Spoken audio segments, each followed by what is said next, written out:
I filed for divorce. I'll be taking the house and car. For the shared assets division, it's going to be tough for you. I mean, who knows how much longer you'll even live. Jake laughed as if he had pulled off something great. Unbelievable. How could he abandon me just because I got cancer? Isn't a couple supposed to support each other during times like this? Jake's words and his actions hurt me to the core. I can never forgive him. I'll bring him down, make him see hell. I'll do whatever it takes, even if it's hard on my body. My stern determination invigorated me. It marked the beginning of my revenge. My name is Emily, a 45-year-old housewife. I live with my husband, Jake. We met through a mutual friend. Back then, Jake was a charming person, liked by everyone. He treated me, a person who was initially shy around strangers, with kindness. I was quickly drawn to him. The time I spent with Jake was so enjoyable that I wished for more moments together, and he felt the same way. That's how we got together and eventually married. I was truly happy to marry the man I loved so much. I was convinced that our happy life would continue, but that turned out to be just an ideal. After marriage, Jake changed. It's probably because of his job. To put it bluntly, Jake didn't earn much.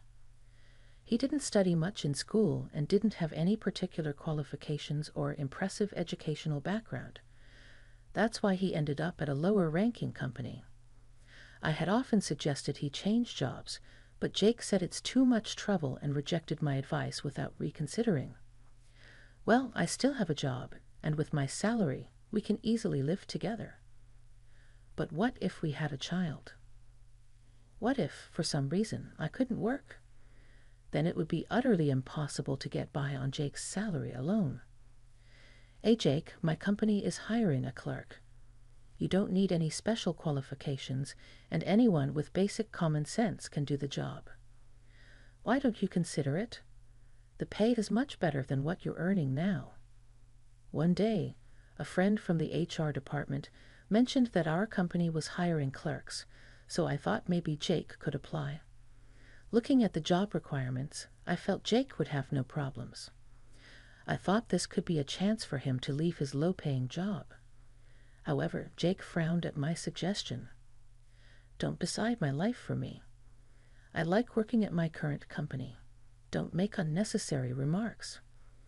Are you complaining about your husband's job now? Jake's tone clearly conveyed his anger. My good intentions seemed to have upset him. I'm sorry. I didn't mean it that way, but your current company clearly doesn't pay well.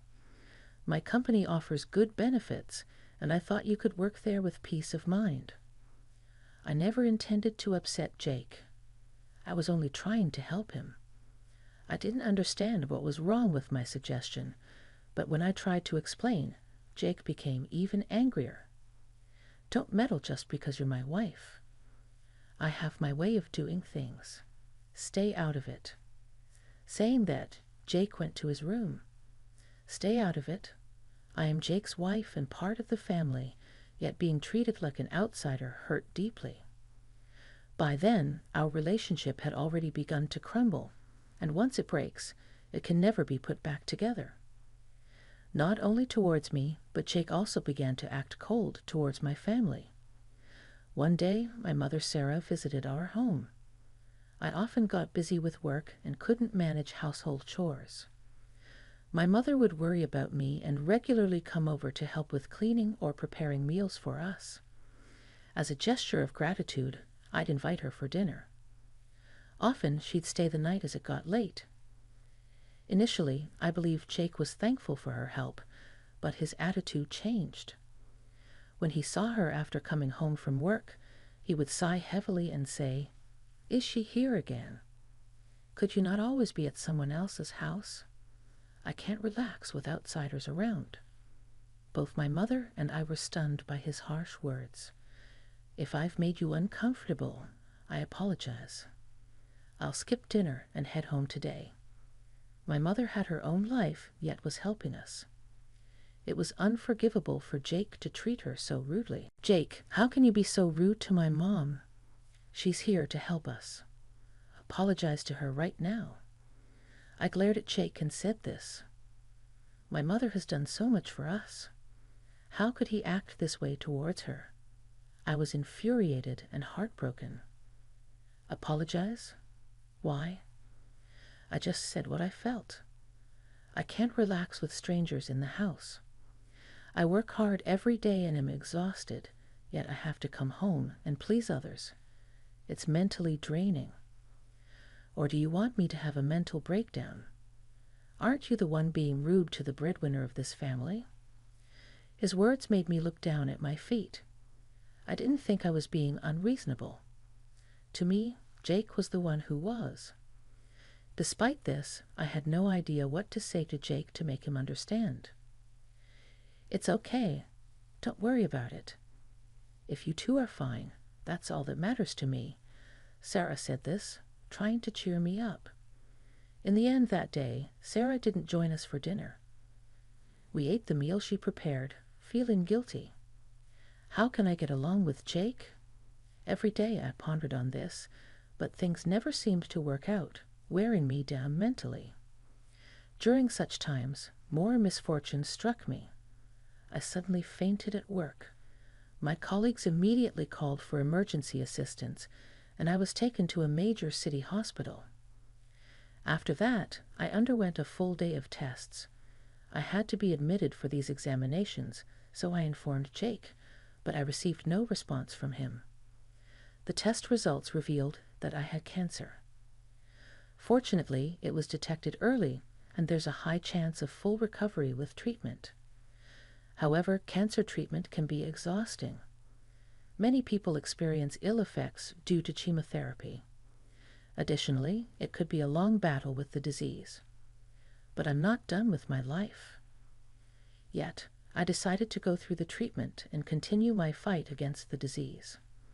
I informed Jake about my cancer diagnosis and my hospitalization for treatment, but he didn't respond at all. This made me sad, but I couldn't afford to dwell on it. I had to encourage myself and face the treatment. As expected, the treatment was a series of hardships. Soon, I couldn't bear the side effects and was bedridden. Then, one day, Jake came to my hospital room. This was the first time since my cancer diagnosis. "How are you feeling?" "Terrible." "It might have been easier if you had come earlier." I was infuriated by every word and action of Jake. Why didn't he visit me sooner? Didn't he realize how vulnerable I felt? The happiness of seeing him was overshadowed by the sadness of his previous actions. However, what Jake said next was even more hurtful. "I filed for divorce. I'm taking the house and the car. It'll be tough for you, but hang in there. Anyway, who knows how long you'll live." A divorce? Weren't we a married couple? Isn't marriage about supporting each other during tough times? His words made my head spin. Those words were enough to cool the love I had for Jake. I don't need Jake anymore. I can lead my own life, so I don't need Jake in my life anymore. He underestimated me, but I'll make him regret it. I'll bring him down and show him hell. With that goal, I decided to take action. "Understood. I'm sorry for all the trouble I've caused. You can do as you please with the divorce, the house, and the car. Thank you for everything." As I said that, Jake looked surprised but laughed happily. "I'm glad you understand. I was wondering what to do if you threw a tantrum here. Anyway, take care. Don't bother inviting me to your funeral." Saying that, Jake left the room. Once he was gone, I couldn't hold back my grin any longer. Jake had fallen right into my trap. From now on, Jake will be the one to see hell, not me. I went to the public phone space and called a certain individual, someone from my company. "Hello, I have a favor to ask."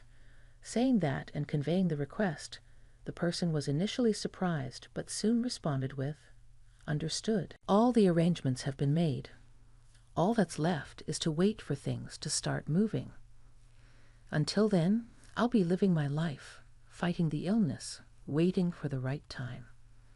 I wonder what kind of face Jake will show. Overwhelmed with excitement, the hardships of fighting my illness were forgotten, and that day I faced the treatment with even more determination than before. The major shift happened 3 days later. After the treatment ended and I returned to my hospital room, there were 200 missed calls, all from Jake. I immediately went to the public phone space and called Jake. "Hello." He answered with an urgent tone. "Help me. Please forgive me. I can't go on like this." Jake, who seemed to be on the verge of madness, surely things went as I expected. In my best comforting voice, I asked, "Calm down, Jake. What happened?" Stammering, he replied, "My job. I got laid off. I don't know why this happened." Hearing his words, I felt relieved, thinking our employees did their job well. I felt sorry for him knowing nothing, so I told him the truth. "Actually, the day I decided to take revenge on you, I called the head of our company's sales department. I asked him to reconsider doing business with your company. At first, the head of sales was confused, but he decided it was better to deal with another company, so he terminated the transaction with your company. Of course, the sudden termination surprised your company's president, who then contacted me. That's when I told him everything. I was shocked to hear about your affairs. It seems like you were involved with a younger colleague at your company. Rumors have been flying around that you've been having an affair. What's the truth?" "What? That's a lie. There's no way you could do something like that. Stop making fun of me." Thinking I was lying, Jake argued back. "Certainly, for an average employee, such a thing would be impossible. But I'm in a special position, Jake. You never really cared about me. I'm the CEO of our company." At my words, Jake stammered over the phone, saying, "No way. It's not a lie. Why do you think we were able to manage even with your low salary?" "Because I have an annual salary of $113,000. If I were just a regular employee, it wouldn't have worked out, especially with your spending habits." Jake had significant spending habits, giving him a monthly allowance of $1,300. He would use it up quickly and demand more within a week. Clearly, his allowance exceeded his earnings. If I were an ordinary person, I would have decided that living with someone like Jake was impossible and would have discarded him and moved on to a happier life. But for me, with a yearly salary of $113,000, a monthly $1,300 is just pocket change. That's why I gave Jake $1,300 or even more as an allowance every month. Speaking of which, yesterday was payday, wasn't it? I used to give you an allowance every payday, but I can't do that anymore, so you'll have to manage with your salary. After all, we're divorced. Of course, since we divorced, I won't be giving him the $1,300 monthly allowance. From now on, he'll have to satisfy his desires with his own salary. Oh, and about the house loan, it's $2,000 a month. Make sure to pay it on time. If you're late, you'll be evicted immediately. Although it's an amount I can easily pay, Jake doesn't even earn $2,000 a month. I wonder if he can pay the loan. I didn't care either way. I could tell that Jake's voice was trembling because of what I just told him. Every time I informed him of a new fact, he would mutter things like, "That can't be," or "That's a lie." But unfortunately, I wasn't lying at all. Everything I've done was for the sake of continuing a happy life with Jake, and yet he betrayed those feelings. He pursued only his own happiness, relying solely on me, never offering a hand when I was in need, and even pushing away the hand I extended. It's only natural that some form of divine punishment awaits Jake for his actions. It's a lie. Please tell me it's a lie. How am I supposed to cope with this? I've been laid off from the company. How am I supposed to earn money? I can't even pay this month's rent. Jake's voice was filled with despair. He probably won't be able to overcome the obstacles in front of him.